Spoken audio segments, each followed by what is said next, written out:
is one of an estimated 12 million people who have had to flee their home since Russia invaded Ukraine. We were just outside of Kiev when the first explosions, the first bombs were dropped by Russia.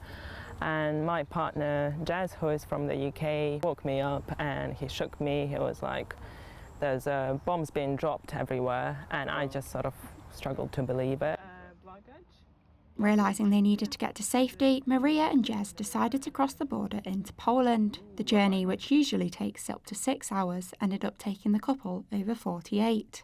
We saw women just abandoning the cars with suitcases and babies or children, decanting some of the stuff because, just as much as they can carry to walk 19 kilometers on their foot with children and bags. Once at the border, things only got worse. Queuing areas meant to hold around 30 people were suddenly filled with thousands, all desperate to escape. We had to witness some horrible scenes of eventually people sort of trying to push through and by that crushing others. Somebody died in that queue, and that's when it really kicked in that this is, I knew it was really bad, I knew it was serious, but I was like, this is even more serious than I thought because people are actually dying there, being carried out with blood on their faces. As we crossed the Polish border, there were like an army of volunteers greeting us and giving us anything we could possibly need, water, food, toilets for the first time. That kindness just makes you want to just break down in tears. Irina and her 2 sons, like Maria, made the journey to Poland. They are currently living in a refugee centre whilst they're figuring out where to go next. Дорога була 7 днів у нас, вже голодні, виснажені. Коли поляки зустріли нас на границі, почали дітям іграшки давати, їсти, моя дитина каже, мамочка, ми попали в рай. Natalia was one of the volunteers waiting in Poland.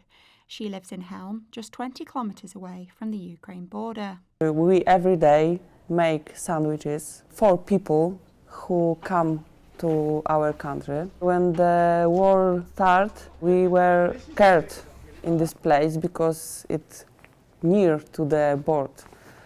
But when we go to these people who come without shoes, without clothes, warm clothes,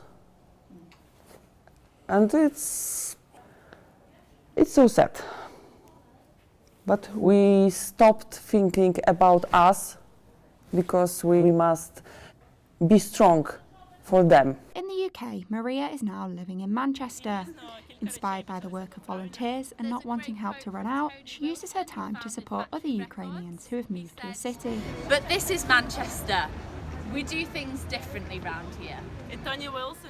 Telling my partner about the free walking tour that I did in Manchester, and Jez was like, oh, maybe it's something we can organise for Ukrainians. And we got organised and we did the first one in May, and just under 100 turned up. Got to see lots of Ukrainians who just, come there and they meet other Ukrainians from the same cities, they form friendships, the children form friendships, which is a wonderful thing to see. Maria's hope is that she can help make Manchester feel a little bit more like home for those who have had to flee theirs.